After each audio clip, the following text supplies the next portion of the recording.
on papote, on continue nos conversations. Il y en a une qui est en train d'essayer de casser un tabouret, c'est Laura, qui est venue nous parler santé, parce qu'on a beaucoup parlé de santé sur la toile. Hein, chaque semaine, j'essaye de trouver un thème. Mais vous Donc le trouvez à chaque fois. Comment je fais. Et là, comme on a beaucoup parlé santé avec le plan hôpital, je me dis, tiens, je vais aller voir ce qui se passe sur la toile en matière de santé.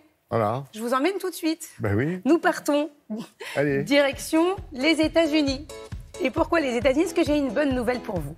Il y a quelque temps, Amy Griffin, qui est entraîneuse de foot dans des universités américaines, décrivait une augmentation de cancer chez les étudiants jouant sur des terrains synthétiques. Elle dit attention, alerte, alerte. ONG et médias ont ensuite relayé ces inquiétudes et se sont interrogés sur le danger de ces terrains synthétiques. Eh bien, après des études épidémiologiques poussées, l'Agence nationale de sécurité sanitaire de l'alimentation et de l'environnement et du travail a révélé que les terrains de sport synthétiques, c'est bon, vous pouvez jouer dessus, il n'y a pas de risque pour vos bambins. C'est rassurant quand même. C'est une bonne nouvelle. Ah oui, voilà, ça fait du bien. En général, il y a France. une étude, il y a une mauvaise nouvelle derrière. Retour en France, l'Assemblée nationale a donné son feu vert vendredi dernier à l'expérimentation d'un menu végétarien dans les cantines scolaires, au moins une fois par semaine et pour une durée de 2 ans. Et ce, malgré l'avis défavorable du gouvernement, ils ont résisté.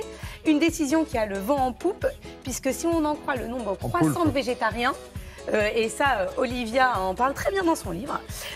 Et c'est l'occasion de vous parler de l'initiative de Pierre qui a créé le Vegan Food Tour. Il vous fait découvrir les grandes villes de France à travers des restos végétariens. Uniquement, que des plats végétariens. Qui ont le vent en poulpe. Qui ont le vent en poulpe, exact. On reste en France avec cette vidéo qui a fait beaucoup de bruit.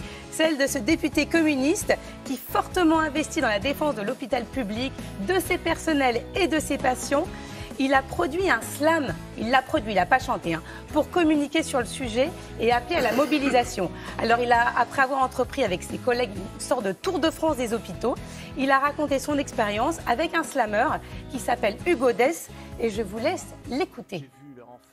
À chaque fois que je vois un patient, je vois une impatience. Et sa santé s'éteint là où il n'y a plus de dépenses. État d'urgence, on est passé de France à souffrance. Voilà, ça fait le buzz en ce moment. Maintenant, direction la Bretagne, une spéciale dédicace à Charles qui est dans votre oreillette parce qu'il a bien aimé cette petite start-up. C'est une start-up pleine d'audace qui a pour objectif de faire tomber les tabous en matière de règles. Et c'est cette jeune maman qui s'est dit, mais finalement, mon enfant a accès à tout sur Internet, au contenu interdit aux moins de 18 ans, mais il n'y a rien sur la puberté et ses premières règles. Elle a créé un kit qui fournit à la fois de l'information, mais ce qu'il faut lorsque cela arrive. Et là, le personnel infirmier est séduit.